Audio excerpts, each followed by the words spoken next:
Hi there, boys and girls. It's so good to be back with you again this week. We've been looking at some exciting stories, and we've been looking the last couple of weeks. We've been looking at who? Suzie, do you remember? Noah. Yes, Noah. And what did the Bible say about Noah? He was a good man and he trusted God. That's right. He was a good man and he trusted God. And he put his faith into action. When God asked him to do something, he didn't put it off for another day. He said no. He called his sons and he said, boys, we've got to get to work. We've got to build this ark. And then what happened after that? God called together all the animals 2 by 2.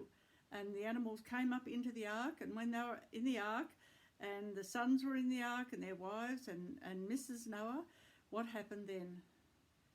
God shut the door. That's right, God shut the door. And then for 40 days and 40 nights, it rained and it rained and it pelted rain and the waters came up out of the deep. And what happened to the ark? It floated. It floated up and up and up and up and up and up onto the water. And they were all safe because God had promised them if they had faith and trust in Him, He was going to save them. And so that, now the next part of the story, which is another part, really exciting part of the story, Mum, we were going to tell Joey a joke. Well, okay, did you get a joke for Joey? Yes. Do you remember what it is? Yes. Well, you tell Joey what it is, and then maybe he can let us know what his answer is. Okay, go ahead, Suzie. Why do giraffes have long necks?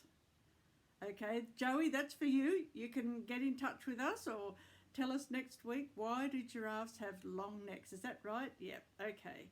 So, yes, the giraffes were in the ark and elephants and hippopotamuses and all sorts of animals. And last week, who do we have a visit from?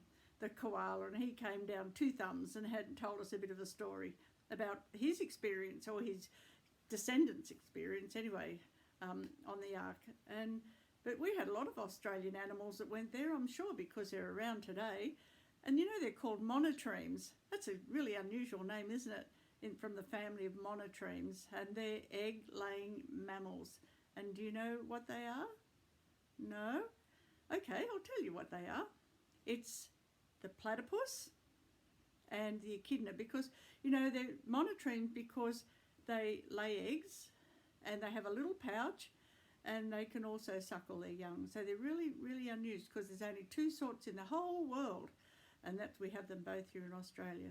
So do you remember what they said they were? Yes. Okay, you tell me what they were.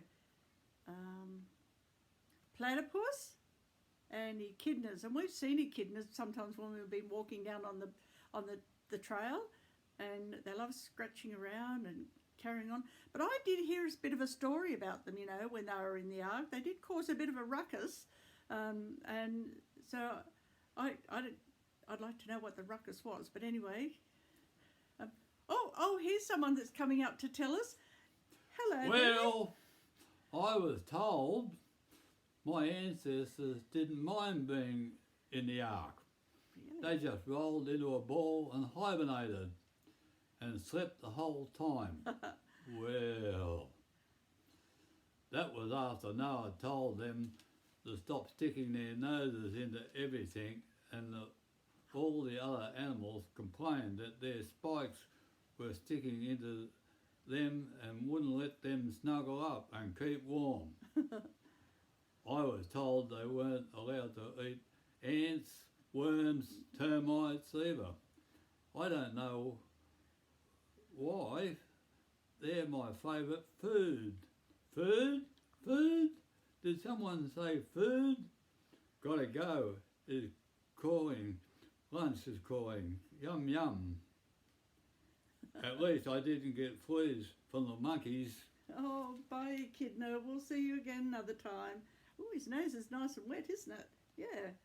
Bye, Mr. Echidna. Oh, he's so cute, isn't he? But he's spiky. Yeah, he's really, really spiky. Anyway, let's get back to our story about Noah. And I'm glad we heard from the animals, because, you know, it's must have been so strange for them as well, not knowing really what was going to happen. But God had called them all together 2 by 2 to come into the ark. So now the story goes on.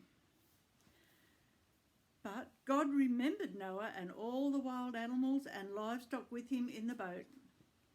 He sent a wind to blow across the earth, and the flood waters began to recede. That means that they began to go down. The underground water stopped flowing, and the torrential rain from the skies was stopped. Then God said, I'm giving you a sign of my covenant with you and all living creatures for all generations to come. I have placed my rainbow in the clouds. It's a sign of my covenant. That's an agreement. God made a special agreement with Noah, with you and all the earth.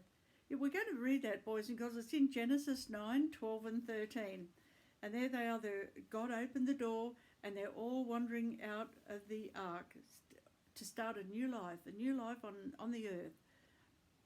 Noah built an altar to sacrifice an offering to God.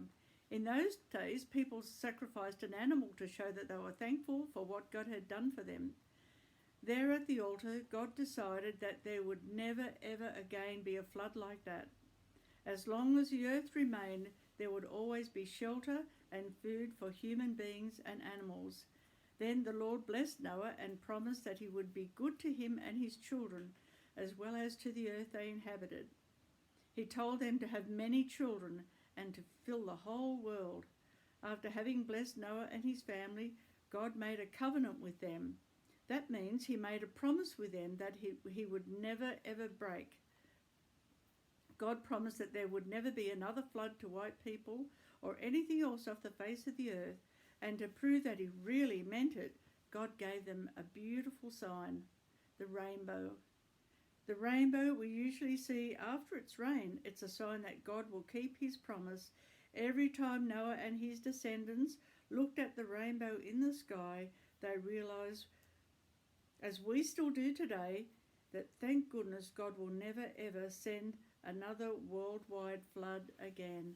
And God keeps his promises. But isn't it wonderful to see a rainbow? We were out walking yesterday, weren't we, Suzie?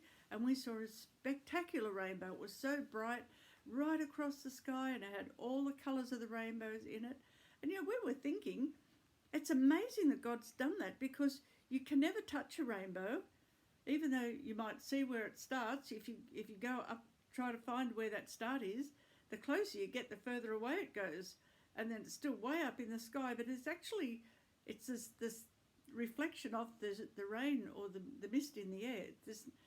But God has done such an amazing thing, giving us a rainbow. It's something that we can't make.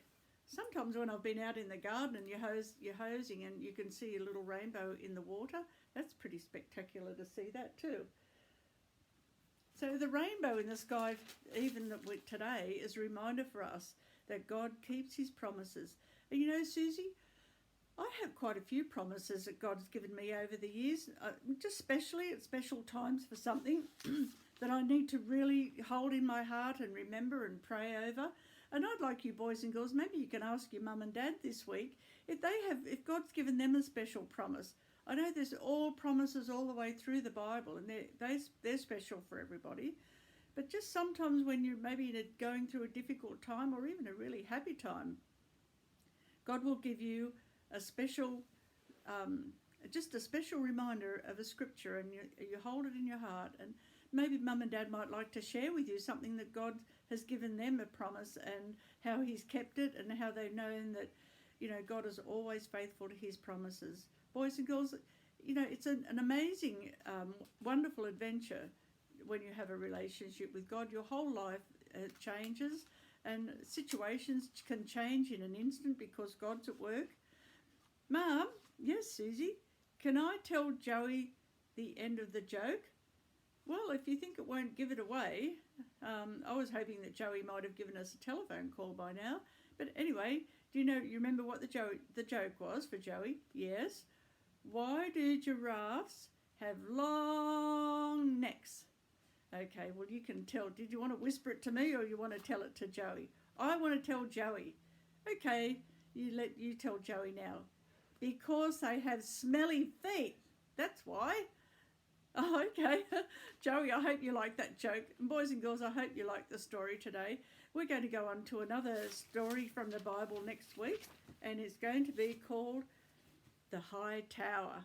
But just remember about God's faithfulness and his promises, and if we trust him, he'll always, always, always be faithful to his promises. So bye, boys and girls, and have a happy week.